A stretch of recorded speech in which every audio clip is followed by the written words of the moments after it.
Om Vakratunda Mahakaya Suryakoti Samaprabha Nirvignam Kurume Deva Sarvakareshu Sarvada. Om Bhagavate Shri Swami Narayanaaya Namaha. Om Shri Lakshmi Narayanaaya Namo Namaha. Om Shri Vasudev Narayanaaya Namaha. Om Shri Rama Narayanaaya Namo Namaha. Om Shri Shiva Narayanaaya Namo Namaha. Om Sarva Mangala Mangalle Shive Sarvartha Sadike शरण्ये त्र्यंबके देवी नारायणी नमोस्तुते. ओम श्री गुरु स्तोत्रम अखंड मंगलाकारं व्याप्तं येन चराचरं तत्पदं दर्शितं येन तस्मै श्री गुरवे नमः. अज्ञानतिमिरान्धस्य ज्ञानाञ्जनशलाकया चक्षुरुन्मिलितं येन तस्मै श्री गुरवे नमः. गुरुर्ब्रह्मा गुरुर्विष्णु गुरुर्देवो महेश्वर गुरुरेव परं ब्रह्म तस्मै श्री गुरवे नमः. श्री गुरुभ्यो नमः. श्री सद्गुरुभ्यो नमः. ओम गुणातीतो अक्षरं ब्रह्म भगवान् पुरुषोत्तमः जनो जानन्दितं सत्यं मुच्यते भवबन्धनात्. ओम. Okay, good morning. This is Sachin here. Welcome to Daily Satsang. We are contemplating on the exposition and the exploration of the word Brahman. We're contemplating on what is Brahman, what is the Brahma Tattva. As we have been saying that the Brahman is eternal, it is vast, it is infinite. We have been trying to approach this idea from a variety of different perspectives. We are always looking in our lives to expand further. Our whole life, right from birth, I would even say from conception till the point where the physical body ends and beyond, is a continual journey of wanting to expand further and further, evolve further and further. If we consider the human civilization, history of humanity, we find that there are developments and evolutions. Evolutions in the sense that there is an evolving spirit to develop further. In every area of life, there isn't a single area where that is not the case. In every area of life, there is a further and further desire to move ahead. That is technologically, scientifically, economically. It is with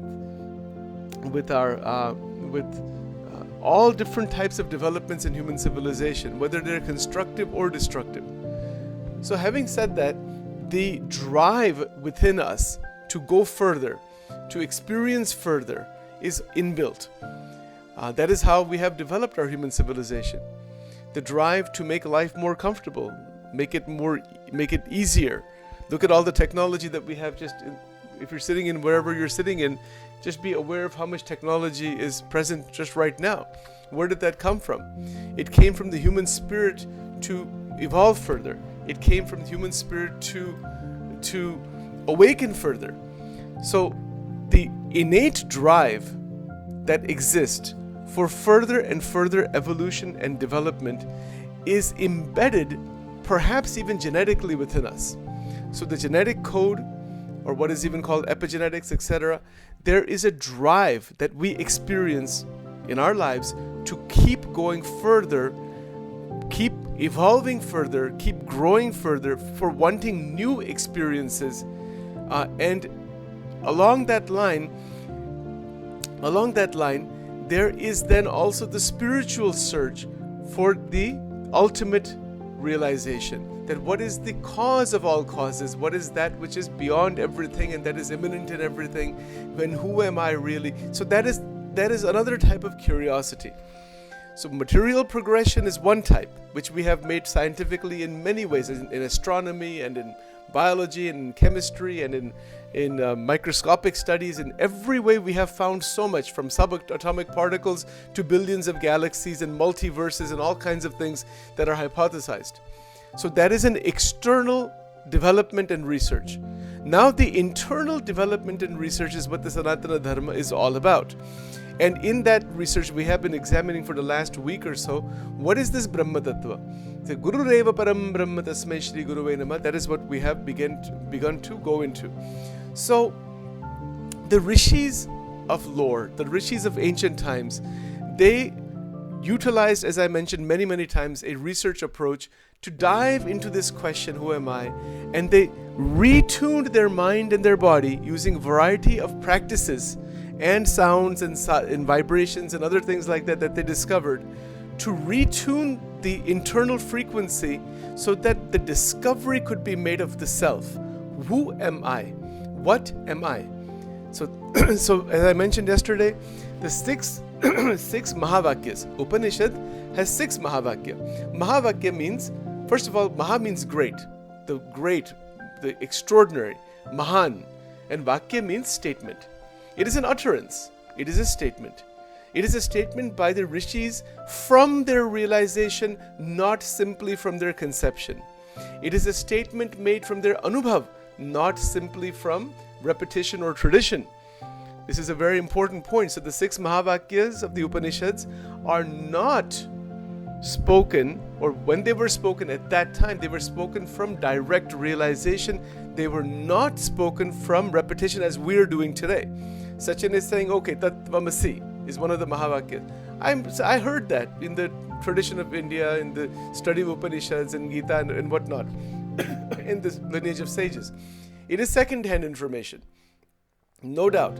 That is also necessary so that I can eventually realize what the rishis have originally realized. The point is that the Upanishads that are talking about this Brahman, they are talking about it, the rishis that are talking about it are doing so firsthand, that they're in Anubhav. From Anubhav, they speak. What is spoken, that is called Shabda Brahma. Shabda Brahma means their words are of the Brahman also. Now this is interesting. So what does that mean? When an enlightened being speaks language, like Ramakrishna Paramahansa, like Ramana Maharishi, and these are some people that we know, but there are so many others also, Sajanand Swami, when they speak, or Vivekanand Swami, when they speak, they are speaking directly from their Anubhav. Even in Vachanamrut, Sajanand Swami said, I am speaking from my Anubhav. In Gujarati language, he said, Mari pratyaksh detail vaat che. This is a Gujarati, like an old Gujarati. That means that I am seeing and I'm talking. I'm seeing and I'm explaining. Seeing is not through these eyes. Seeing this, what is known through the eyes is through the Indriyas, the Panch Gnan Indriya. That is where the scientific knowledge comes into play. That is called aparavidya in Upanishadic terms. But this seeing of the rishis, of the great lineages of all the sages who are truly awakened, they are in Anubhav. Anubhav means, the word experience is okay to use, but I don't like that experience. I don't like that word so much because that word is referring to sense experience mostly. So Anubhav is beyond sense experience. It is from inner vision. It is the inner eyes. It is the divine eyes that open. So they're speaking from there. They're speaking from that awakened, enlightened state. And then what they speak, whatever is spoken, is called Shabda Brahma. It is the Brahman in the form of language. It is the Brahman in the form of the teaching. So the Sadgurus, the great sages, they are Shotriya and Brahmanishta. The two very important points. Shotriya means they have the ability to explain the path of the realization of Brahman, because they're in that. So one of the features or one of the qualities of the Brahmic state, realization of the self or realization of the ultimate reality, part of what happens in this is that the individual, that physical manifested being who is in that contact or who is in that state, that Brahman manifests through that person constantly. Even if the person doesn't want it to manifest, it won't happen like that. There is no I that is present anymore. So it is like a light bulb where everything is properly constructed, electricity is available, the light switch is turned on, the light bulb cannot resist the light from coming inside. Impossible. The light bulb is just it's an instrument that's been created. It's a mechanism that's been created where that light shines. Like right now I have 3 lamps on in my room right now, right? So they are shining because of the electricity. But the electricity by itself, what is that? That is a undifferentiated phenomena. It can take any form. I can turn the fan on, I can turn the light on, the computer is on, this microphone is on. It's all electricity. Similarly, that analogy is a good one because we can understand the Brahman as the enlivening factor of Prakriti. The enlivening factor, we're alive, others are alive, animals are alive, trees are alive, there's consciousness, there is life. Even the things that are, quote, non-alive, they have some consciousness also. They're just at a lower vibration. So, so the realization of the rishis is what this Brahman is all about. Now, the first line here on the slide is Brahman is the absolute truth. Now, what does this word absolute mean? Absolute versus relative. See, we live in a relative world. Everything that is in the purview of the senses and the mind as such, the 14 together, the 5 karmindriya, the 5 jnanindriya, and the 4 antakarana, mand, buddhi, chet, ahankar. This is called 14. Sometimes it is called 14 indriyas also. But sometimes it's just spoken that way. These 14 give us the experience of that which is relative. See, take for example, aesthetics. In philosophy, in Western philosophy, and even in Eastern philosophy, there is a branch of philosophy called aesthetics, and it is concerned with the nature of art, whether it is visual, literary, dramatic, or in some other medium, and the way in which art is experienced. So when we say something is beautiful as opposed to something that is not beautiful. If I say a rose is beautiful, but if I say that, if I see some other flower that is not like the rose, or even if I take a rose that has been, that has been, how can I say?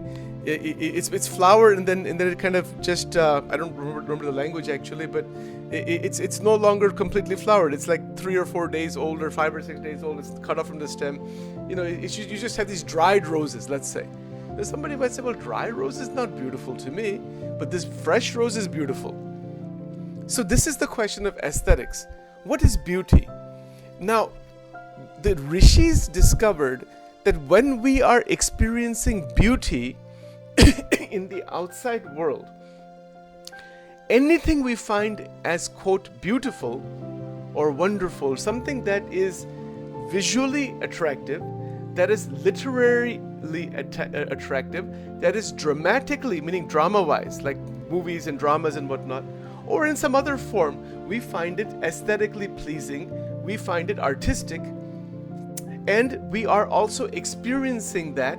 The whole study of this phenomena is called aesthetics. And it's very interesting because there is a distinction in the relative world between the two principles related to this issue of aesthetics. It has to do with the distinctive forms of the aesthetic experience. Meaning what? That we make judgments. We evaluate, oh, this is beautiful, this is not beautiful. Our mind is always judging. This is not this. I like this, I don't like this. It's constantly judging, back and forth, back and forth. This is the relative reality within which humanity lives. No question. Now, but the rishis discovered, they went further into this question. We find that mountains and trees and so many things are beautiful, nature is beautiful. What is beauty? Another question, this is the same question as what am I? Who am I that is experiencing this thing that is beauty? There is the experience of the beautiful. What is the cause of that experience? What is the object itself? And who is it that is experiencing? Always these three questions are there. The knower, the known, and the means through which it is known. These three questions are always there. But so now you take the question further, and what they realized, and the question is always, how did they realize this? Well, the how is, I think, relatively straightforward to understand. That it is where all polarities of the relative mind dissipate. They stop, and the mind is now able to resonate with the Atma. That's why in Vachanamrut Maharaj has stated, Jeev ane Atma ni mitrata. Garada ante 9 Vachanamrut. It's a very beautiful analogy that they are friends. The mind and the Atma are close friends. But they become very, very intimate once the mind begins to drop all of its ignorance, its polarity, its judgments, its evaluations, all of the activity that is dualistic in nature. It begins to stop. And that is what the Agnya Chakra is all about. The Agnya Chakra is a 2-petal lotus. And the mantra is Ksham. That is one of the Bij mantras. Ksham, like this. Right? Hum, Ksham. So, the Agnya Chakra is a lotus. It is a spinning disc. It is an evolution. As the mind evolves further, the consciousness, our psychological consciousness, our energetic consciousness evolves into the Agnya Chakra and opens that up. And that is where the duality ends. Everything below Agnya Chakra is duality. And then more and more fragmentations. That's why the lotuses are of all different petals below the Agnya Chakra. But above the Agnya Chakra, only the 1,000-petal lotus is there. That is a Sahasrar. That means 1,000 petal, meaning it's actually 1,000 petals. You can say 1,000, but it's not really like 1,000. It's infinite realization. It is an opening. It's like a doorway, that lotus opens up into the infinite realization of the absolute Brahman. That is what this is. So the Brahman is the absolute truth. Relative truth is below the Agnya Chakra. And between the Agnya Chakra and the Sahasrar Chakra, you have spiritual worlds like Goloka, Vaikuntha, you have Shvedvip, you have so many infinite number of spiritual worlds are present there. That is explained in the Brahma Samhita and many other scriptures also. But again, I wouldn't say many scriptures, I would say some scriptures, very evolved sages have talked about those spiritual worlds. But that's a different subject. It's not a different subject. Some people consider that all those spiritual worlds are also intermediary to the Akshara Brahma. So even in Vachanamrut, there are 2 forms of Akshara Brahma shown, and the Nirakara Swarup of the Akshara Brahma is called Chidakash. And within that, all of the worlds, everything exists within that Chidakash, the conscious space. It is not this Akash. This space that we talk about is Bhautik Akash. That expands and contracts. This outer space contracts and expands. There is a Vachanamrut, Garada number 47, where it is called Akashni Utpatti Sthiti. And light, meaning the contraction and expansion of this Akasha is described by Indar Vachanamrut. Amazing. And that is in the Upanishads also. The point is that the relative reality is everything that is in our purview, including outer space. Outer space is also within relative reality. But there is another space beyond which this outer space exists that is called Chidakash, Chit Akash, Chidakash. And Chidakash is the infinite Brahman.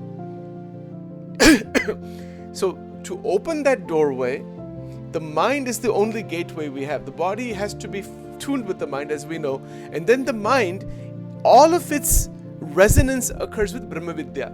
And that Brahma Vidya is spoken by the rishis. Now what did they speak? These are things that they have spoken, what I put on the slides here. Second-hand information, but we have to begin somewhere.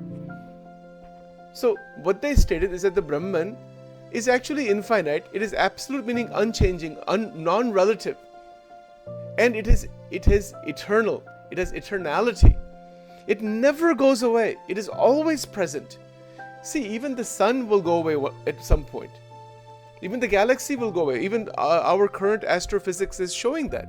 Galaxies are born, galaxies are destroyed. They're also like bubbles. They're vast time periods, but on the backdrop of infinity, they're just bubbles.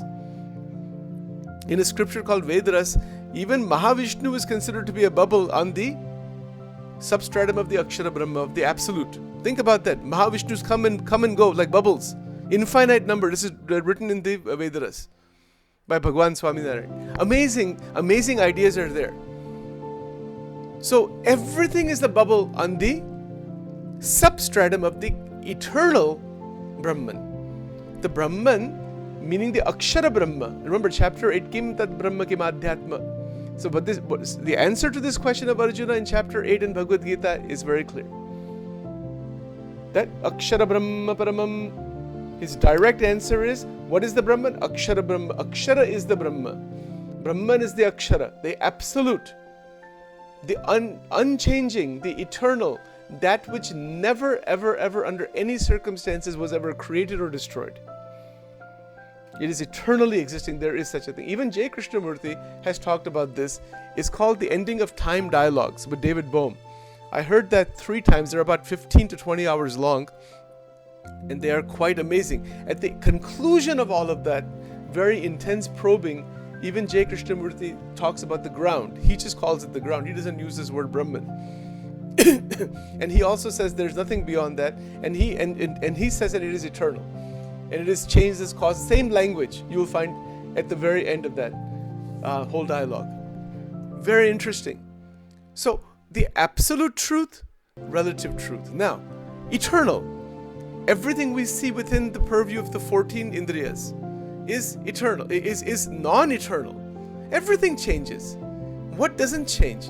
It is completely changing. The waves in the ocean, So that which is changing is called Shar, K-S-H-A-R. Akshar is that which is unchanging. We realize that our body and our mind are also part of that material process.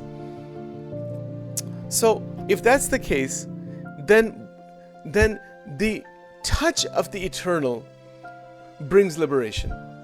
The opening into the eternal is a liberated state. It is a Jivan Mukta state. It is a Mukta. Mukta means what after all? It is a liberated being from all of the pangs, entanglements, and the running after the experiences of Prakriti. The experiences of Prakriti are not the problem, but the running after them is what causes entanglement due to ignorance. So that running after it stops naturally, just as a deer stops running after the mirage. If, this is hypothetical, if the deer was to have gnana, that is what is meant by the word knowledge here, doesn't mean information in this case, it means vision, clear vision. Oh, that is not water.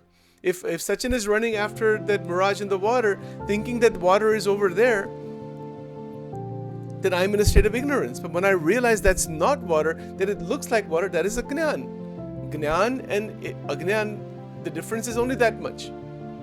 But now that analogy, just as a corollary, that analogy is not a perfect analogy. No analogy is ever perfect. I'll tell you why. You can run after that mirage in the water. You can run after that mirage. You'll not experience anything except for more and more thirst. That part of the analogy is correct. The ignorance part is correct. But the difference is this.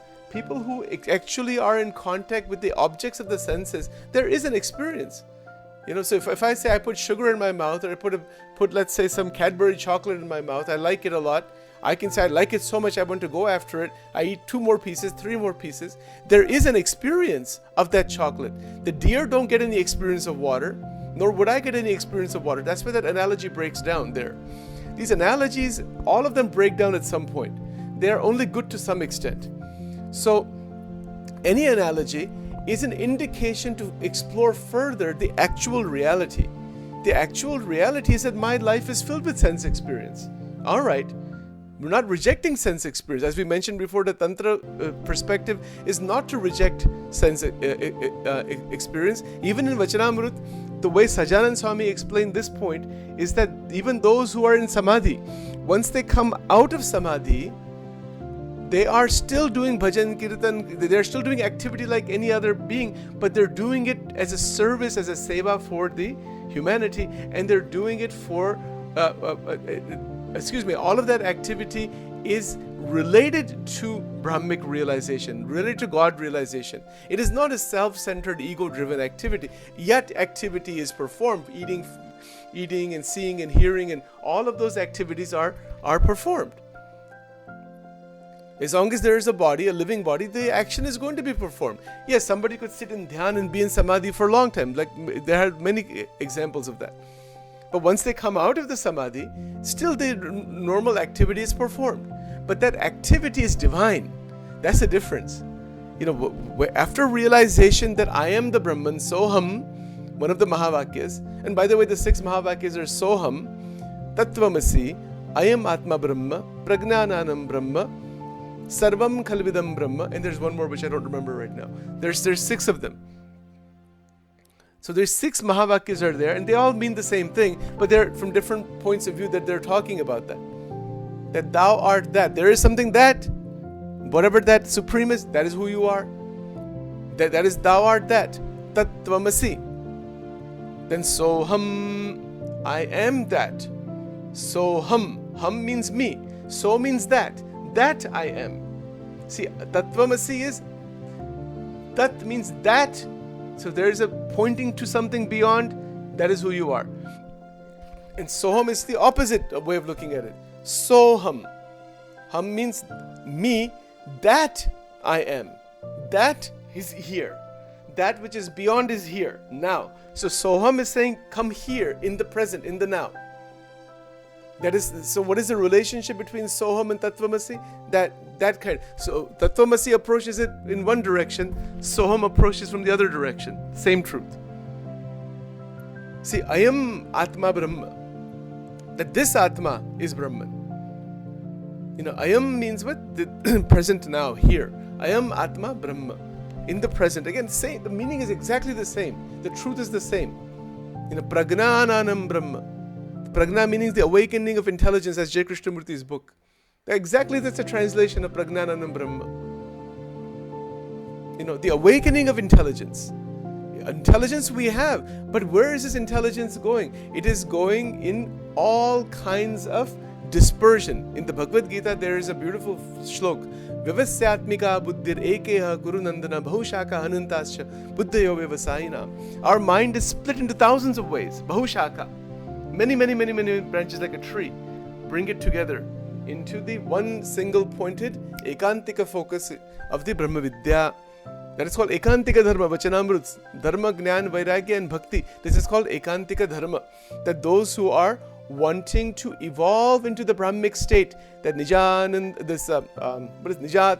Brahmarupam, I am the Brahman. Not this small being, Aksharamaham, I am this Akshara Brahma. Not this small, limited, confused, tormented, stuck being within the realm of thought, emotion, memory and desire. I'm not stuck in that. I'm mastering that. I am the master of thought, master of emotion, master of memory, and master of desire. Master of energy. That mastery, total mastery, is available, is possible with the realization of the self, that this is who I am. Now, again, we have to probe carefully, slowly into these questions. Probing into the question is one thing, but along with that, sadhana. So, the inquiry process is what Bhagavad Gita says, Tad Viddhi Pranipatena Pariprashnena Sevaya. Go to the enlightened sages, and we are now able to do that through technology and many other ways, and ask questions. But ask questions, even the attitude of asking the questions from the Upanishadic time till today is described in the Sanatana Dharma beautifully. Some people ask questions, just because they have nothing better to do. They ask question after question. They're not even interested in the answer. They're only interested in just putting some question after question. That is not the quality of a true seeker. True seeker is asking because there is mumukshutva, burning desire to be liberated. That is a question. It's like saying, give me a glass of water. Take for example, two individuals. One individual says, give me a glass of water. Second individual makes the same statement. The first individual is not even thirsty. He says, okay, I'll have some water. Give me a glass of water. The second individual is dying of thirst. Give me a glass of water. What's the difference? The sentence is the same. But the other person, the person number two, is panging, is thirsty like beyond belief. He cannot think of anything except water. That is called Tivra Mumukshutvam, Shuddha Mumukshutvam, the burning desire for liberation. Read Vivek Chudamani. Adi Shankaracharya ji is emphasizing, hammering this point throughout that whole book. Bring yourself to that state. Who is going to bring themselves to that state in this mixed up world? People are running after only three things: Kanchan, Kamini, Kirti. That's it. The sexual pleasure, the desire for more and more money, and then the desire for position and power. These are the three things the whole sansara is running after. And those people who even have those three are still not satisfied. They're looking for something more. What they're looking for is this Brahman, the absolute. They're looking for it through expansion of the experiences of the three gunas of Maya. And you cannot find the Brahma Tattva by expanding the experiences within the three gunas of Maya. If that was possible, the great dictators and all these people who had so much power and wealth in the past or even today, they would all be in the Brahmic state. They're not in the Brahmic state. Most of them are tortured internally. That's the experience. Many of them have committed suicide. So how can that be a path? See, the Upanishad is very clear. Shreyas and Preyas. There's two paths. Preyas is what we want, what the desires internally, to run after the Prakriti. That is not enlightenment. When Prakriti runs after you, that is enlightenment. That is a difference. That's a massive difference. And that is Jnana. See, Jnana and Ananda. Bliss means Ananda. Eternality, Jnana, meaning they use the word knowledge, but that's not the best word for it actually. Knowledge doesn't mean information here. It means vision. It's not information. Sachin has a lot of information. Doesn't mean Sachin has necessarily the right vision. And Ananda, we can talk about Ananda. We can talk about aesthetics.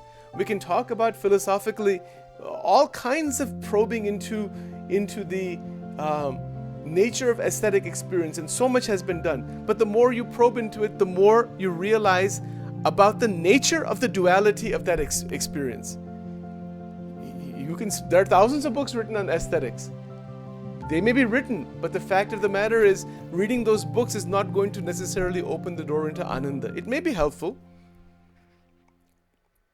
Ananda is a discovery of what is joy actually, as opposed to what the mind is doing with the energy it has to revolve in the experiences of pleasure and enjoyment and pain. That realization is direct. For those who are sadhakas, they are so steady, so clear, through satsanga, through reflection, through guru seva, through asking questions, through sadhana. So much clarity dawns within that the nature of all experiences of Prakriti are realized. Particularly if you get what you want based on desire, thought, emotion, memory, desire, you get what you want, you feel like, wow, this is awesome, you got what you want. Give it some time. You will want more of that. And if you get that also, you will want something more, something different from that. Because of the saturation. Or one might say, okay, I'm satisfied with it. That satisfaction is also temporary. So the more one probes into the nature of sense experience and the experiences of Prakriti, what it all comes down to is that the experiences of Prakriti, as extraordinary as they are, and there are extraordinary experiences, there's no question about that, but they are limited. They are not the infinite absolute. They are potentially a doorway into that, because it is a kind of intimation that if this world of Prakriti is so beautiful, how beautiful must be that where the Prakriti came from. You say the creation is so beautiful, how beautiful must be the creator. This is the idea. Prakriti is not anybody's enemy. Prakriti is there so that we can evolve and experience our karmas and experience the body and experience what we need to experience. Prakriti is not the problem. In fact, the difficulty is that there is a misperception of the Prakriti as the actual unending joy. That is not the case. The Prakriti is not unending joy. Prakriti is changing constantly. So, but it is still changing, and even its experience is on the ocean of consciousness. Just as the waves come and go. For example, if you're standing on a beach, and the wave is coming, and you see, oh, how beautiful the wave. You can see the beauty of the wave. But once it crashes and it goes on your feet, do you give it a second thought? How much thought do you give to that wave now? You don't give it a second thought. You see the next wave. Oh, how beautiful the wave. Some waves are big, some waves are small, some waves are medium, some this, some that. So many things. And each experience is, yes, there's a cherishing of the experience of the material world. But cherishing the experience does not mean getting lost in that experience and forgetting the ocean. It's like, oh, that wave was so beautiful. Now a person goes back to their hotel room and thinks only of that wave and closes the curtains and he said, I'm missing the wave so much. I said, how foolish you are. Go back, there's thousands of other waves. And not only that, there's the massive ocean. It's like this is an analogy. We have thousands of experiences in our life and unending experiences. They're all waves on the ocean. Every experience that is available to us is the experience of the three gunas, which is the interaction between the causal body and the outside world. That is the reaction within the psychological mechanism, within the psychological process within, that is the Sukshma Sharira. So when we realize all of this, as the rishis did ancient times and even now, eventually you realize what is the backdrop upon which all of this is happening, and that is the absolute truth. That is the eternal consciousness that never changes, and that is who I am. That is Gnan, that Gnana is me, that Ananda is me, that eternal being is me. If I'm not there, there's no world outside. For example, I'm sitting here right now. If I don't exist, how do I even know if anything on the outside in this world exists? Maybe it does, maybe it doesn't. What difference does it make? If I'm gone, the world is gone. But because I'm there, the world is there. What an incredible idea. As it's not just an idea, but even to think about it that way. See, we think we're in the world.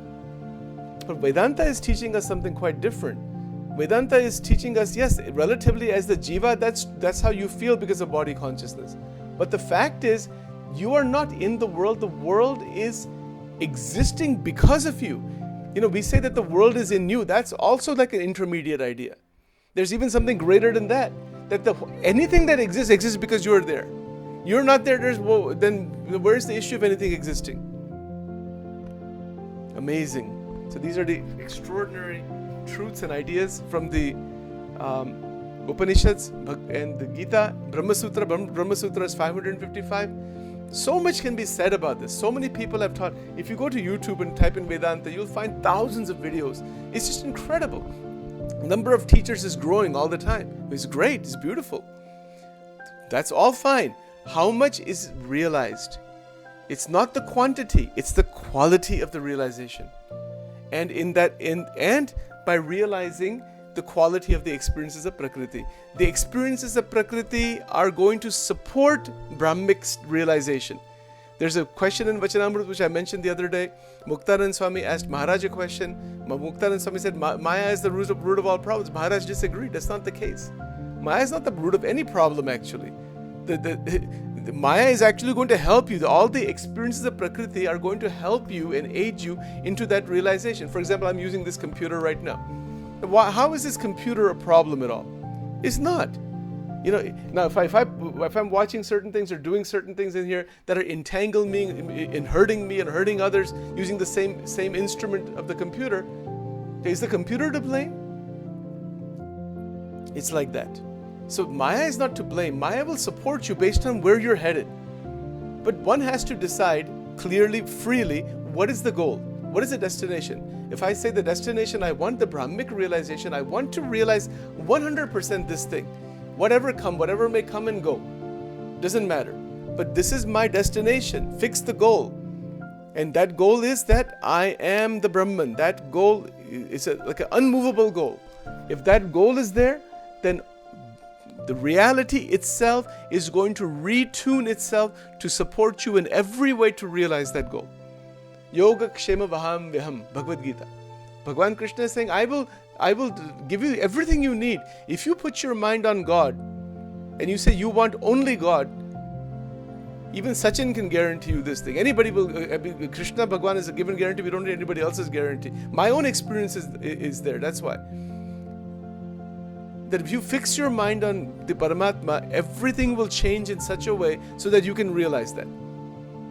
Because that is the ultimate realization, and everything will change based on our desire.